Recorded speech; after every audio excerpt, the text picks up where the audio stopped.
또 교회에서 함께 하시는 우리 성도님들, 함께 하나님 말씀에 나온 성도님들, 살아계신 하나님 이름으로 환영합니다.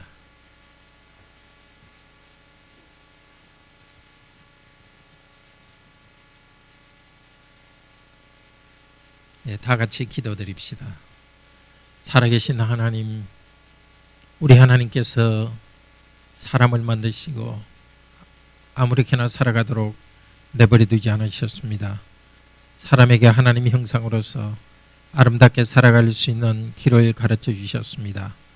오늘도 하나님께서 주신 참 인생길을 다시 배우게 하여 주소서. 이 말씀 안에 머물 때 하나님께서 저희와 동행하시고 하나님의 임재를 나타내시고 사람들 사이에도 참 평화를 누리게 하셨습니다. 오늘도 결혼과 가정에 대해서 배울 때에 이미 결혼한 가정에 이 말씀을 따라서 순종하게 하시고, 또 결혼할 우리 청년들, 우리 자녀들에게 결혼에 대한 바른 생각을 가지고 나아갈 수 있도록 하시고, 또 혼인 상태에 있지 않은 여러 성도들도 교회의 가정을 세우는데 필요한 유익을 얻게 하여 주소서. 주 예수 그리스도 이름으로 기도드립니다. 아멘. 네, 오늘은 제7은 간음하지 말라는 내용입니다. 간음하지 말라. 우리 제41주 요리문답 제41주입니다.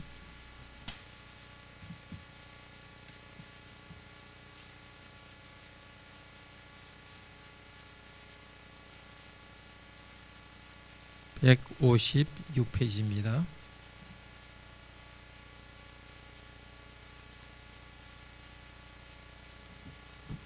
문답하겠습니다. 제7계명에서 하나님께서 원하시는 것은 무엇입니까? 모든 부정은 하나님의 저주 아래 있습니다. 따라서 거룩한 혼인의 관계에 있든지 독신으로 있든지 우리는 어떠한 부정이라도 마음으로부터 미워하고 순결하고 단정한 생활을 해야 합니다. 하나님께서는 이 계명에서 간음 또는 그와 같은 부끄러운 죄만을 금하십니까? 우리의 몸과 영혼이 모두 성신의 전이기 때문에 우리가 몸과 영혼을 순결하고 거룩하게 지키기를 원하십니다. 그렇기 때문에 하나님께서는 모든 부정한 행동이나 몸짓, 말이나 생각이나 욕망 또는 그리로 유혹하는 모든 것을 금하십니다. 네, 간음하지 말라 하는 것은 결혼에 대한 가르침입니다. 이 10계명은 아주 나쁜 경우까지는 가지 말라 하는 걸 통해서 더 좋은 것을 하라는 뜻입니다. 살인하지 말라 이 뜻은 아주 나쁜, 사람을 죽이는 것은 아주 나쁜 것이죠. 그까지 나가지 말고 점점 좋은데 사람의 건강을 지키고 생명을 보호하는 데까지 나가라는 뜻입니다. 간음하지 말라는 것도 아주 나쁜 경우가 결혼해서 간음인데 훨씬 더 좋은, 결혼해서 좋은 것을 이루라는 그런 내용입니다. 그래서 오늘은 그 부부 사이의 아름다운 관계가 무엇인가 하는 것에 대해서 긍정적인 것을 먼저 배우겠습니다. 부부 사이의 관계를 말하죠. 그런데 부부 사이의 관계는 하나님과 사람 사이의 관계 때문에 부부 사이가 강합니다. 그래서 하나님과 사람의 언약 관계의 맥락에서 다룬다고 합니다. 혼인한 성도님들은 오늘 다시 배우면서 내가 이렇게 혼인 생활을 해야 되겠구나, 새롭게 되기를 바라고요. 우리 자녀들은 나도 이런 가정을 이루어야 되겠구나 배우기를 바라고, 또 혼인에 있지 않은 모든 성도님들도 우리는 다 교회 안에서 생육하고 번성하는 것이기 때문에 교회 안의 청년이나 또 교회 안의 여러 가정들을 이런 관점에서 바라보고 또 서로 도울 수 있는 것은 도우는데 이런 지식이 사용되기를 바랍니다. 혼인은 큰 비밀입니다. 혼인은 남녀 관계가 아니라 남녀 관계죠. 더 큰 하나님과의 언약 관계에서 말합니다. 에베소서 5장 21절 33절에서는 아내는 주님께 하듯이 남편에게 복종합니다. 주님께 하듯이, 사실은 주님께 거기 줄을 쳐야 됩니다. 남편은 주님께서 교회를 사랑하듯이 아내를 사랑합니다. 그러니까 사랑과 복종이란 질서의 중심에는 주님이 계십니다. 그러니까 주님이 하시듯이 내가 머리로 생각하고 따르는 정도가 아니라 주님께서 바라오니 실제적으로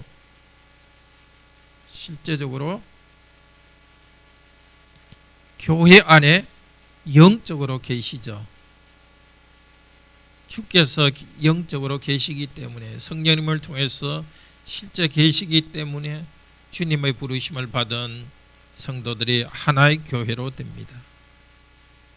마찬가지로 부부 사이에도 주님께서 실제적으로 계십니다.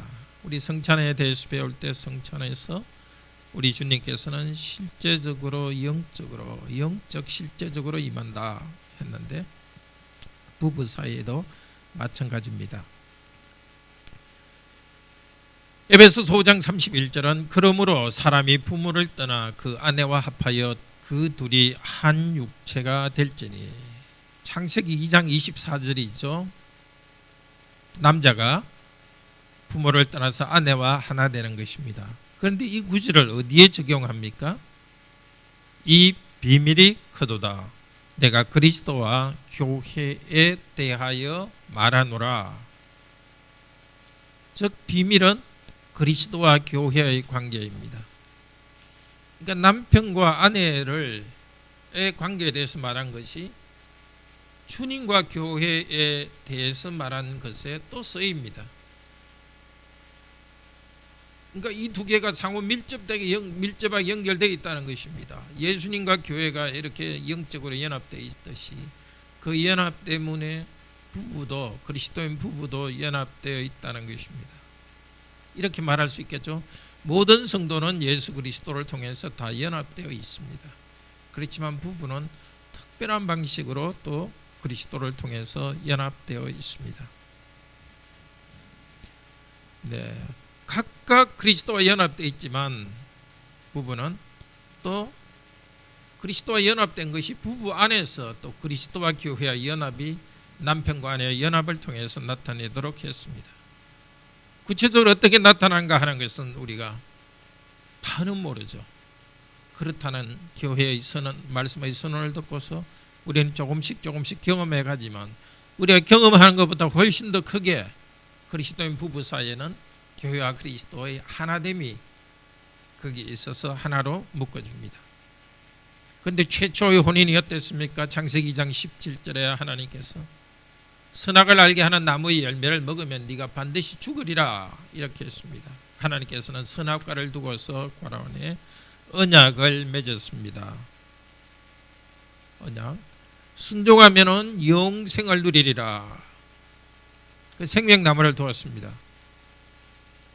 그러나 순종하지 않으면은 죽을 것이다 하면서 또 벌을 정하면서 언약을 맺었습니다. 그 뒤에 혼인하게 했습니다.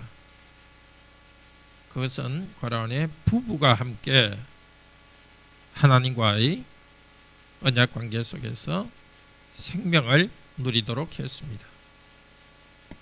그러나 최초의 혼인은 하나님과의 언약의 풍성함을 깨뜨리는 것이었습니다. 그렇다고 해서 부부가 결혼 생활을 하지 않는 사람은 언약의 풍성함을 누리지 못하느냐? 그렇진 않죠. 일반적으로 부부 안에서, 가정 안에서 나타내도록 했고, 또 혼인하지 않는 성도들은 가정 안에서 또 교회 안에서 이것을 누립니다. 자, 이스라엘은 영적 간음을 했습니다. 우선 하나님과 교회 관계를 혼인 관계로 말합니다. 에스겔서 16장 8절에 보면 네가 사랑스러운 때라 내가 너와 언약하고, 하나님께서 이스라엘에 대해서 그렇게 말합니다. 이 사랑스러운 때라는 것은 사랑스러운 여인과 같이 내가 너와 결혼했다고 하나님과 이스라엘 백성과의 관계를 말합니다. 하나님과 구약교회의 관계를 언약 관계로 말했기 때문에 결혼해서 부부가 하나 되면서 하나님과 하나 되는 것도 잘 이해하고 감사하고 경배하도록 했습니다. 그런데 이스라엘은 하나님을 배반했습니다. 이 배반한 것을 하나님과의 혼인관계를 깨뜨린 과로안의 간음이라고 말했습니다.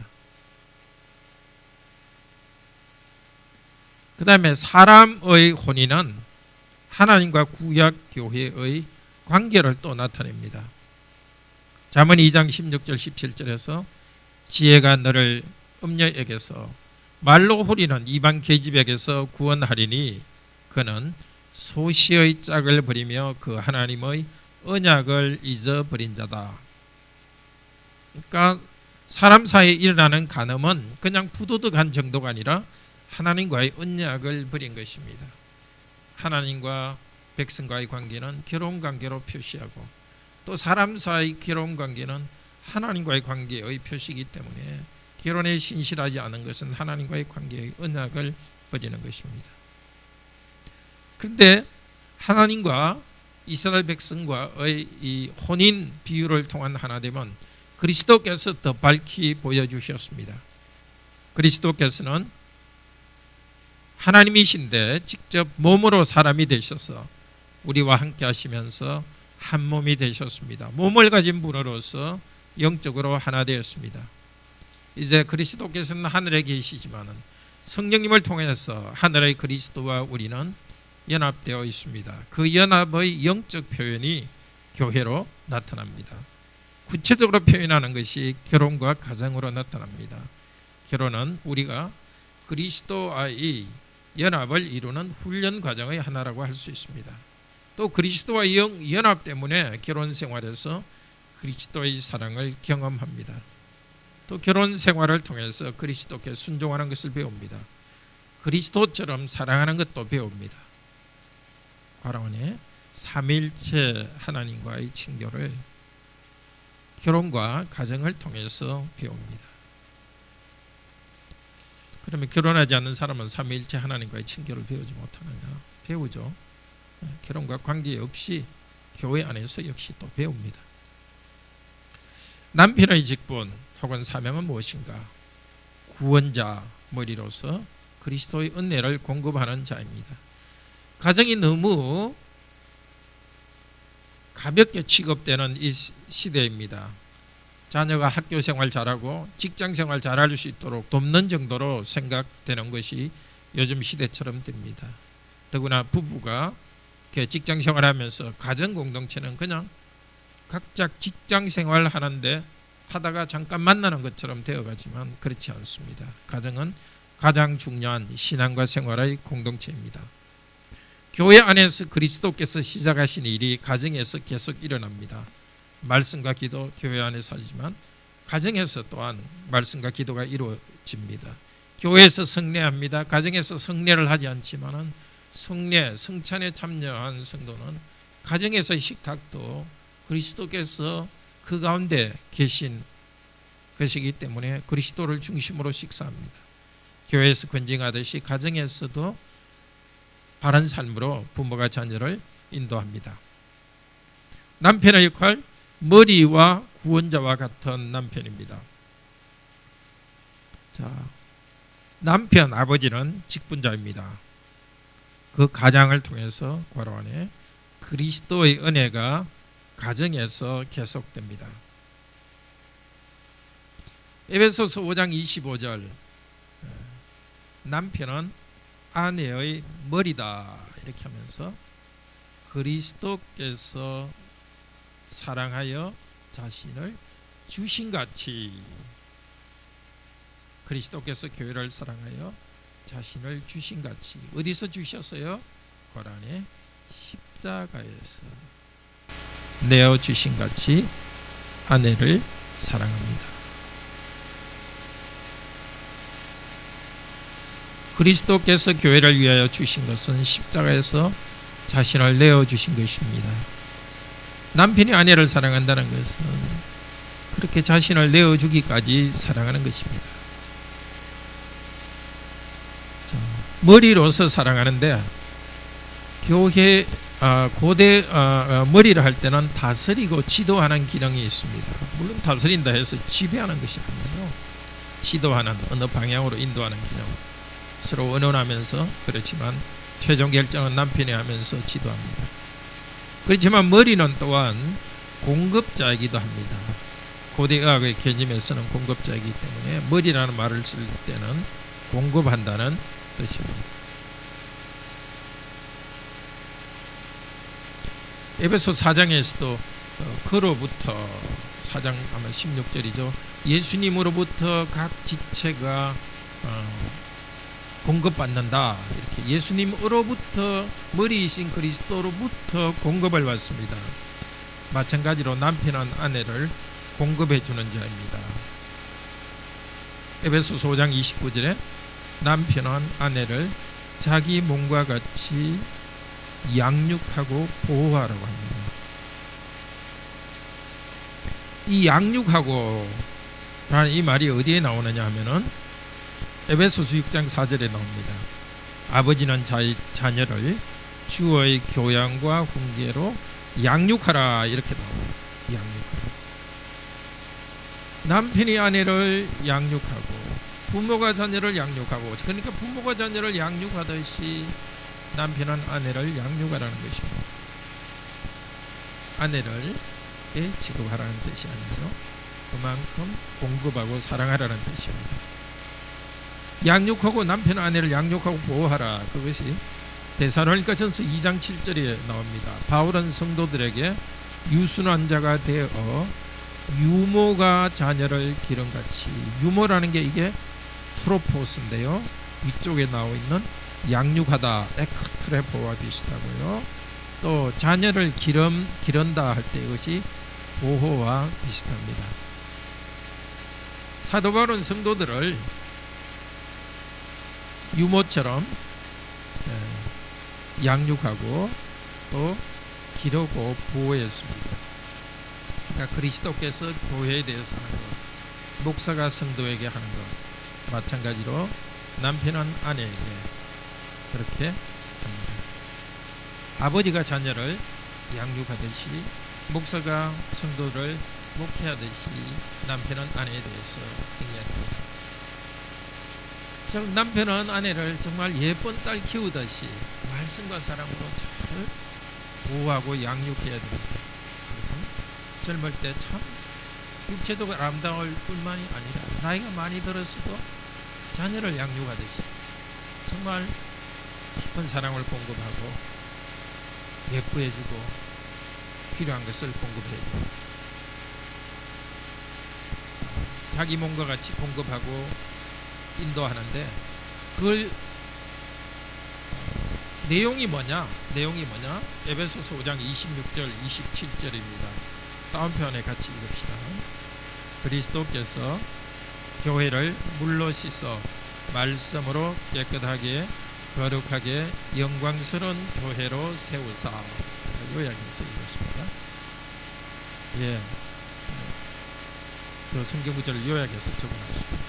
그리스도께서 교회에 대해서 하는 것이 물로 씻으사, 말씀으로 씻으사, 하나님 말씀을 통해서 우리 죄를 용서하시고 또 세례를 통해서 우리를 깨끗하게 해주셨습니다.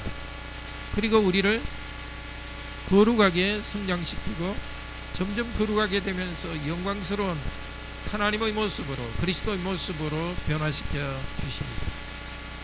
이 연례는 교회에서 시작되지만은 가정의 목사인 남편을 통해서 아내에게 계속 이루어집니다. 그리스도께서 교회 안에 하시는 일, 또 목사와 교회의 직분자를 통해서 하시는 일, 깨끗하게 하고 거룩하게 하고 영광스럽게 하는 이 사명을 남편은 가지고 있습니다. 깨끗하게 하는 것, 죄를 용서하여 깨끗하게 하는 것입니다. 가정에서 가장 기본적으로 흘러야 될 것이 부족함을, 죄와 실수를 용서하는 따뜻함이 있는 가정을 만드는 것이 남편, 아버지의 책임입니다. 하나님께서는 성경 말씀으로 구원하고 성경 말씀을 통해서 또 남편도 아버지도 그렇게 해야 됩니다. 바로 해서 죄 용서의 은혜를 선언해 줘야 됩니다. 부족함이 있을 때에 무조건적으로 수용해 주면서 용서하시는 주님의 은혜를 공급해야 됩니다. 그것밖에 못하는 자든지 그렇게도 이 정도밖에 안 하는 자든지 그렇게 말해도 이 정도밖에 안 되느냐, 그거는 남편이 해야 될 일이 아닙니다. 깨끗하다 할 때는 성경에서 깨끗한 필요한 것들을 공급합니다. 물질에 대해서도 깨끗한 물질, 또 성에 대해서도 깨끗한 것, 정서적으로도 긍정적이고 밝은 정서, 영적이거나 또 이 땅에 있는 것들에서 깨끗한 것을 공급해야 됩니다. 그리고 거룩하게 성령의 능력으로 아내를 거룩한 삶을 살게 합니다. 가족에게 말씀을 가르치고 기도하는 것, 즉 남자 남편들은 거룩한 손을 들어 기도하라. 또 하나님이 주신 모든 깨끗한 이것은 말씀과 기도를 통해서 바로 안에 거룩하게 됩니다. 디모데전서 4장 5절에서 그렇게 나옵니다. 우리에게 주신 음식 깨끗한 거죠. 정직하게 번 돈이니까 살아가는 삶, 정서적인 건강 다 좋은 것입니다.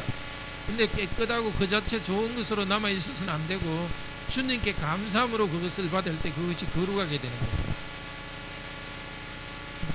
말씀과 기도로 거룩하여짐이라, 이렇게 디모데전서 4장 5절에서 말합니다. 말씀이라는 것은 믿음을 말하는 거죠. 하나님 향한 믿음과 기도라는 것은 감사합니다. 하나님께서 이것을 주셨다는 생각과 감사함 가운데서 살아갑니다. 아내는 거룩한 삶의 바로 안에 훈련을 남편을 통해서 받습니다. 죄악을 점점 벗어버리고 거룩한 삶으로 변화되가는 것을 남편으로서 공급하고, 그렇게 할 수 있는 에너지를 공급하고 말씀을 공급해 주는 것입니다.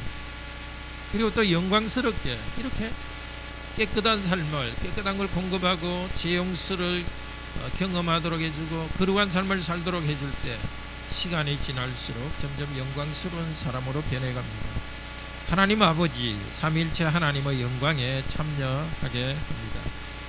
베드로전서 3장 7절에서 말합니다.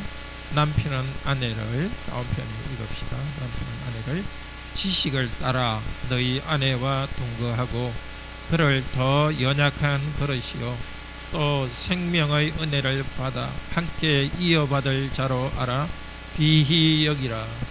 영원한 천국에 들어갈 사람으로서 아내를 알고 귀히 여기면서 살아갑니다. 천국의 영광에 참여할 자이기 때문에 계속해서 말씀으로 사랑에 영광스럽게 되게 해야 합니다.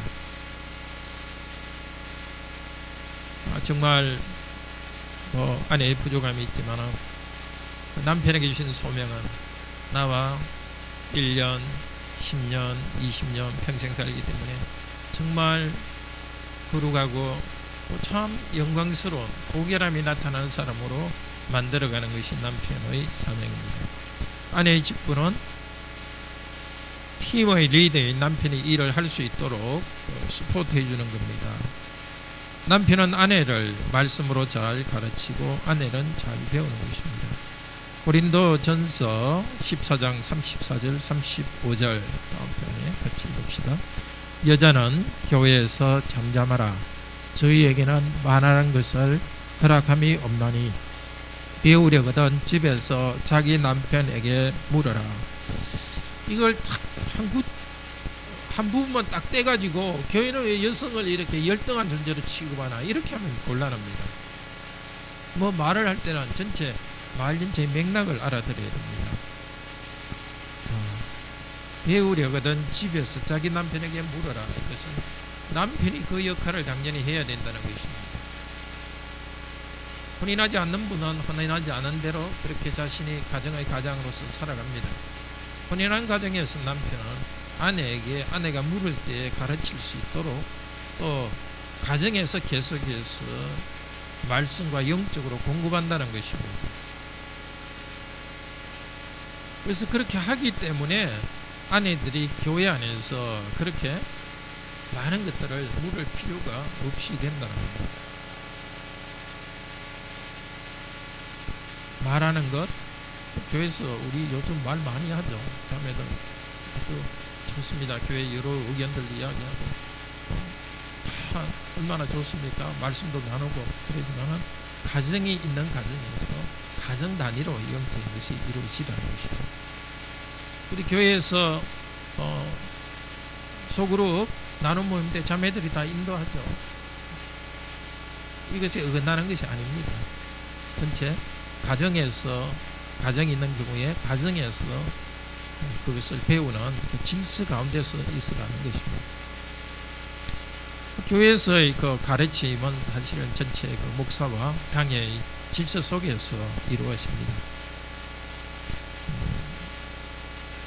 또 한편 여기 가르친다는 것은 사실 그 목사의 가르침에 1차적으로 일반적으로 가르치는 것, 자녀를 가르치는 것, 당연히 거죠. 성도와 성도들이 가르치는 것, 당연히 거죠. 여기에서 더 강조가 되는 것은 또 교회 직분자로서 목사로서 가르치는 것, 그런 것들을 남성 형제들에게 일을 하라는 것입니다. 자, 남편은 아내를 사랑으로 잘 리드해야 될 소명이고, 아내는 남편의 사랑을 받으며 순종합니다. 즉 아내를 예뻐하며 사랑하는 남편의 친구고, 아내는 그 사랑을 기쁘게 받아들입니다. 베드로전서 3장 1절에서 6절인데 바로 안에서는 주입니다. 사랑은 아브라함의 주라. 심지어 불신자 남편에게도 잘 복종하라고 성경은 가르칩니다. 그 자매의 말이 아니라 정결한 행위를 통해서 남편을 구원한다고 합니다. 그리고 사라는 아브라함을 주라고 했습니다. 여기 주는 메스터라는 것입니다. 근데 창세기 보면은 아브라함이 사라한테 쩔쩔매죠. 그런 장면이 있죠. 사라가 아브라함에게 이 하갈 내쫓아라니까 아브라함이 그래야지 하고 따라갑니다. 하나님께서도 사라 말 들으라고 하나님께서 이렇게 이야기해 주십니다. 그러니까 이렇게 주라고 한다고 해가지고 뭐 이렇게 꼼짝없이 이렇게 노예처럼 하는 것이 아니고 전체 권위 속에 큰 권위 속에 있는 것이고, 그리스도인 가정에서 남편이 권위주의적인 것이 아니고 부탁이 아내를 사랑하고, 아내는 남편의 그런 사랑 가운데서 순종하며 따라갑니다. 많은 토의도 하고 그러지만 최종적인 것은 남편의 결정에 맡게 되는 것이죠. 그리고 순종이라 할 때는 적극적인 순종입니다. 이 순종이라 할 때 소극적으로 이렇게 뭐 생각도 안 하고 어떨 때는 억지로 줄줄 따라가는 것이 아닙니다. 이게 아주 중요한 부분인데요. 하나님의 도우심을 공급하는 역할을 아내가 합니다. 창세기 2장 18절 20절에서는 아내는 남편을 돕는 배필이라 이렇게 합니다. 에제를 에벤에셀이라고 알죠? 에벤에셀. 그 에벤에셀이라는 게 에벤은 돌이고 에셀은 돕는다는 뜻입니다. 사무엘이 여기서 에벤에셀이다, 이것이 돕는 돌이다, 그 뜻으로 에벤에셀이라고 했어요. 에셀이라는 게 돕는다는 뜻입니다. 근데 시편 70편 5절 같이 읽읍시다. 시편 70편 5절 하나님이여 속히 내게 임하소서. 주는 나의 도움이시요 나를 건지시는 자시오니 여호와여. 여기 도움은 누가 누구에게 도와주는 도움이죠? 여호와 하나님께서 기도하는 이 남자를 돕는 것입니다. 정말 너무 고통스러워서 하나님 도와주시옵소서, 건져주시옵소서 간구할 때 하나님께서는 자주 아내를 통해서 그래 나는 이 여자를 통해서 너를 돕는다. 내가 너를 돕는 것이 이 여자를 통해서 간다. 그래서 하나님 남편에게 하나님의 도우심을 공급하는 역할을 합니다.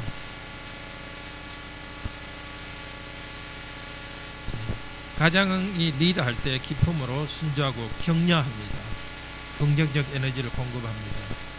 가장이 역할을 하지 못할 때 겸손히 요구합니다. 그럴 때 가정의 리더로서 남편은 자신감을 얻고 나아가서 교회와 사회에서 좋은 리더가 됩니다. 그 아내의 그 섬김과 복종을 통해서 남편은 처음에는 결혼할 때는 부족하더라도 시간이 지나면서 점점점 하나의 리더로서 자랍니다. 이렇게 돕는 역할이 적극적으로 하나님께서 주시는 것을 공급하기 때문에 이 자매들, 아내된 자매들도 많이 공부해야 됩니다. 책도 많이 읽고 또 강해야 됩니다. 우리 교회 안에서 좀 전통적으로 아내는 남편에게 복종해야 된다 이렇게 하니까 뭐 안 배워도 좋고 생각을 안 해도 좋고 무조건 하라는 대로 하고 이렇게 생각하는데 그게 아니고, 정말 돕기 위해서는 일반 상식이나 지식에서도 배울 수 있는 대로 잘 배워야 되고, 또 말씀에서도 굳게 서서 남편에게 필요한 영적인 조언도 하고 또 함께 서로를 세워갑니다. 그러니까 이렇게 보면 성경에서 남편이 아내의 머리다 이렇게 하고, 하지만은 또 한편에서는 아내가 남편을 돕는 자인데 하나님의 은혜를 공급하는 거기 때문에 둘 다, 남편과 아내가 둘 다 동등하게 서로에게 공급하는 것입니다. 어떤 측면에서는 그러니까 전체의 하나의 팀으로서 남편이 전체 가정을 인도해 간다는 의미에서 머리라고 하지만, 사실 똑같이 아내도 남편으로부터 공급받아야 되고 남편도 아내를 통해서 공급받는 건데, 이 모두를 좀 주도하는 대표적인 역할을 남편이 하는 거지, 사실 어떨 때는 아내가 훨씬 더 영적으로 많이 공급할 때가 있고 그게 나쁜 것도 아닙니다. 그럴 때가 있는 거죠. 힘들 때. 또 남편이 아직 그 믿음의 연륜이 어릴 때는 아내가 그 많은 것들을 공급합니다. 아내의 중요한 역할은 또 자녀의 양육이죠. 디모데전서 2장 15절에 바라온의 구원이죠. 구원. 2장 15절 같이 읽읍시다. 여자들이 만일 정절로서 믿음과 사랑과 거룩함에 거하면 해산함 자녀 양육으로 구원을 얻으리라. 이 해산한다는 것은 성경 원어에서 출산뿐만이 아니라 자녀 양육 전체를 말합니다. 구원이라는 것은 한번 재용서받고 끝나는 그 구원이 아니라, 성경에서 구원은 계속적으로 거룩하게 변화되고 성령님과 동행하면서 점점점 변화되어 가는 과정을 구원이라고 합니다. 그 자녀 양육 과정이 굉장히 출산도 그러고 고통, 고난을 수반하지만 그 과정을 통해서 그 그리스도의 종으로서 여성 아내들이 점점 성숙해 가는, 구원 안에서 성숙해 갑니다. 그런데 정절, 믿음, 사랑, 거룩, 이것은 디모데전서 4장에 보면은 목사의 또 자질이기도 합니다. 그러니까 이 여자들, 성경에서 여자는 또 남편과 단어가 같습니다. 균내라는 단어는 남편에 대해서도 아내에 대해서도 같은 말입니다. 여자들이 또 아내들이 정절, 그게 뭐 순결을 지킨다 그 뜻은 아니고요. 뭡니까? 지혜롭고 절제하는 그것을 말합니다. 믿음과 사랑과 거룩, 하나님을 향한 믿음과 사람을 향한 사랑과 또 죄를 벗어난 그런 거룩함을 살아가는 것은 모든 성도들이 해야 될 일이고 목사가 해야 될 일이고 자매들도 해야 될 일입니다. 그러니까 그리스도인이 가져야 될 일반 성품입니다. 이런 성품을 가지고서 자기 역할을 하면서 또 자녀를 양육할 때에 그 가운데서 자신이 구원을 경험하는 것이고 당연히 자녀들도 하나님의 구원의 은혜를 경험하겠죠. 구원의 확신이 있는 어머니가 자녀들을 구원 안에서 자라고 또 풍요롭고 자신감 있게 만들어줍니다. 부부 관계는 동등하면서도 서로 복종하는 관계입니다. 부부는 동력자입니다. 자기 직분을 다하는 하나의 공동체입니다. 그 가운데서 우리가 하나로서, 개인으로서 또 하나님의 형상이지만 결혼한 부부는 하나의 부부로서 또 하나님의 형상입니다. 그리스도의 형상으로 성장합니다. 서로 사랑하고 복종합니다. 에베소서 5장 20절에서는 그리스도를 경외함으로 남편과 아내는 피차 복종하라, 그 말을 먼저 합니다.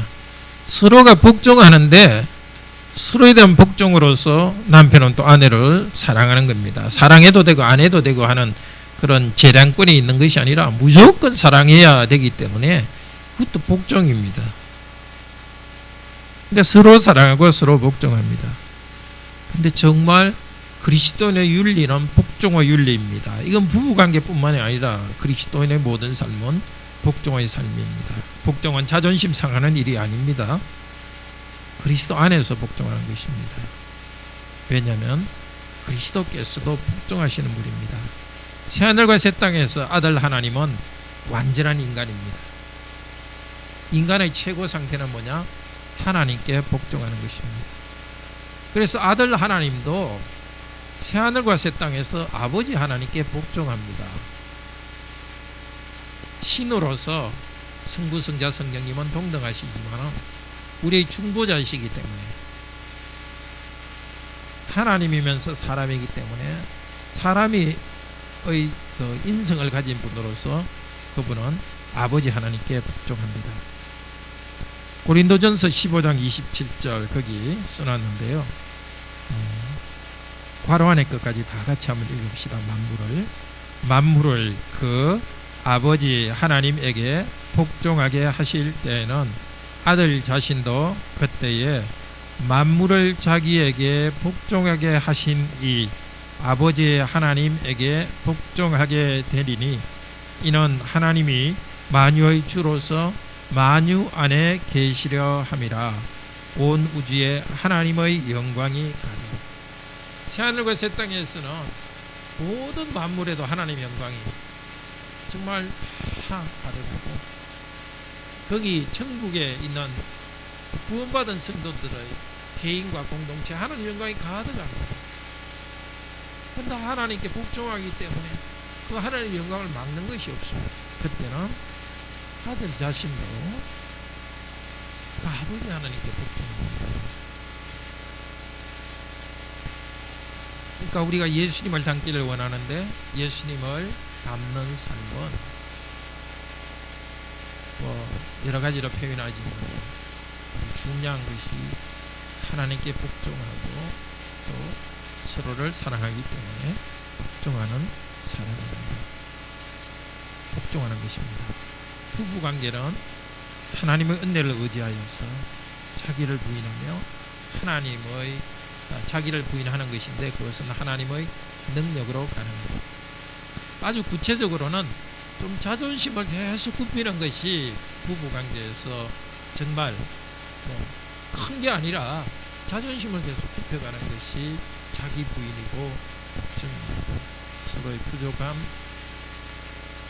기분 나쁘더라도 그것을 자존심을 굽히고 서로의 유익을 위해서 복종하고 맞추고, 가정에서 가정경건에 또 식사 때 성경 읽기, 주일 말씀을 복습하고 적용하는 것, 교리문답 암송하는 것, 하실 수 있기 바랍니다. 혼인에 대해서 이렇게 가르칠 때는 우리 혼자 사는 자매님, 형제님들에 대해서 항상 이렇게 어떻게 이 말씀이 적용되는가 하는 것들이 조금 목사로서 이렇게 항상 마음이 쓰이고, 그렇지만 여러분에게도 주님께서 교회의 한 지체로서 교회 속에서 성도와의 관계 속에서 이 부부 안에서 누리게 되는 그런 질적인 그런 것들을 교회는 세우고, 또 여러분들이 또 교회의 다른 가정들을 세우는데 기여할 소명이 있습니다. 혹시 질문하실 거 있으시면 말씀 좀 드릴게요. 네, 선생님.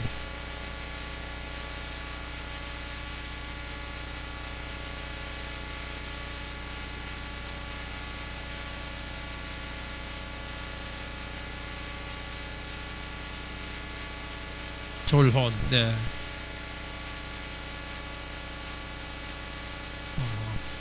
졸혼이라 할 때는 이제 혼인을 졸업한다는 겁니다. 요즘 이제 일반 세속사에서 유행하는 게 혼인을 졸업한다 하는데 그리스도인들도 좀 그런 것을 좀 따라가는 사람들이 좀 있는 것 같다는 겁니다. 결혼이라는 것은 같이 살지만은 그냥 결혼 생활 안 하듯이 하는 겁니까? 아니면은 살면서 서로 터치 안 하고 돈도 따로 쓰고 먹는 것도 따로 먹고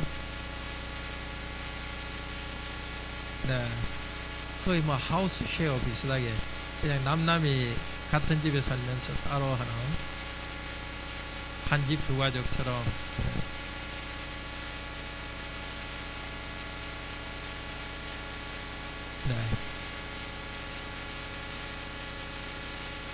뭐 거의 별거 비슷하게 그렇게 네.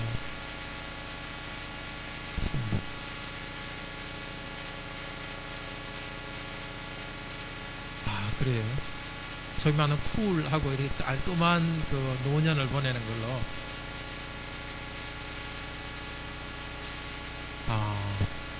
그런 게 많아졌네. 어, 어,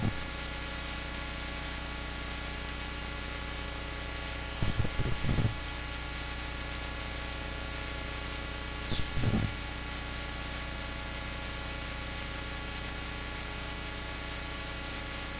아니죠. 네, 맞습니다.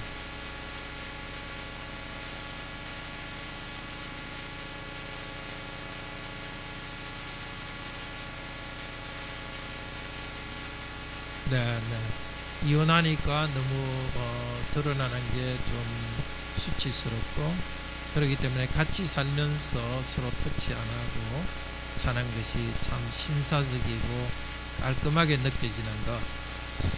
이 세대가 문제고 또 요즘 나는 혼자 산다 이런 프로그램도 있고 또 연예인들이 이혼했거나 또 혼자 사는 것이 굉장히 낭만적으로 멋있게 보여지는 이게 결혼 후에 노년에도 그러고 또 결혼하지 않는 것도 아주 멋있게 보여지는 이런 식의 분명히 지금 말씀하신 게 그거는 헌신과 복종과는 다른 길로 가는 거죠.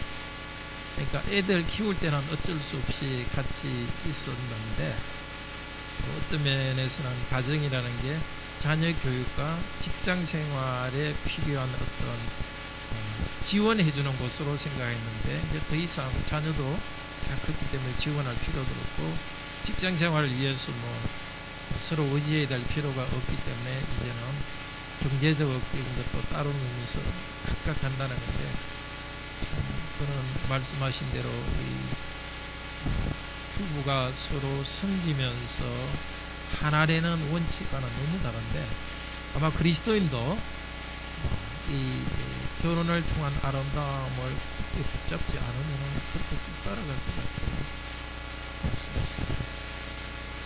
그리고 노년에도 우리가 아름다운 것은 경제적인 이유나 그렇기 때문에 하나의 그 소명으로서 서로를 섬기고 섬기는 가운데 계속 성숙되어 가는데 자기 터치 안 하고 개인으로 있으면 편할지는 모르지만 사람다우면서 하나님 형상으로서 성장하는 데는 훨씬 부족한 것 같아요. 오히려 좀 애처럼 되지 않겠는가. 우리가 영적으로 많은 도전이 있기 때문에 정말 깨어서 기도하고 그런데 흔들리지 않도록 해야 될 것 같습니다. 말씀해 주셔서 감사합니다. 그리스도인에게는 조로는 없습니다. 끝까지 천국 갈 때까지 서로 사랑하면서 성숙되어 나갑니다. 우리 청소년들도 아시겠죠? 여러분 앞으로 결혼에 대해서 생각할 때 천국 갈 때까지 그 사람이 자기를 부인하고 서로를 세워주고 그러면서 그리스도의 사랑으로서 성장해 갑니다. 함께 기도합시다. 놀라우신 하나님 감사합니다. 사람을 만드실 때 개별적으로만 만들지 않으시고 공동체로 만드셨어요.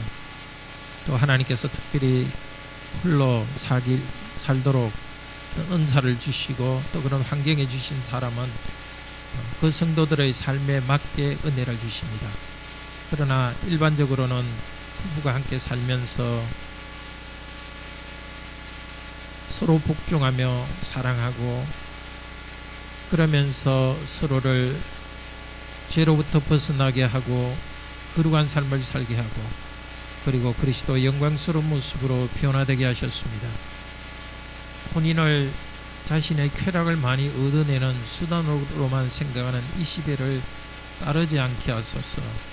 돈이 필요하고 자녀를 양육할 필요할 때 하는 것이 필요할 때는 같이 협력하다가 그것이 없어지면 각각 제 갈 길로 가는 이런 세태입니다.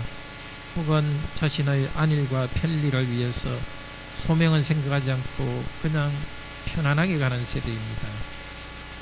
또한 너무나 환경이 힘들기 때문에 본인이 힘들어지는 세대이기도 합니다. 그러나 주님께서는 우리에게 이런 환경이나 자기의 즐거움을 위해서 살도록 한 것이 아니라 소명으로서 결혼과 가정을 주셨습니다. 하나님과의 언약 관계 속에서 부부가 서로 사랑하는 가운데서 언약 관계가 서로 강해지고 또 하나님과의 언약 관계에 있기 때문에 하나님과의 관계 속에서 서로를 사랑하고 그런 가정에서 태어난 언약 백성들이 하나님을 경외하는 것을 배워가며 사랑과 순종에서 계속 성장하게 하여 주시옵소서. 우리 교회 자녀들과 청년들이 어떤 환경에서도 환경을 탓하지 않고 정말 이런 아름다운 가정을 이루어갈 수 있도록 하시고 또한 이런 아름다운 소명을 가지고 나갈 때에 주님께서 필요한 것을 공급하실 줄 믿습니다. 먼저 그 나라와 그 일을 구하라. 그리하면 이 모든 것을 너에게 더하시리라 약속하셨사오니 어느 환경이 있든지 우리가 이 하나님의 말씀을 붙잡고 나갈 때 필요한 것을 공급하는 것을 제가 점점 알아가기 원합니다. 주 예수 그리스도 이름으로 기도드립니다. 아멘. 가정에서도 평안한 저녁 되시고요. 교회 있는 성도님들도 잘 들어가시기 바랍니다.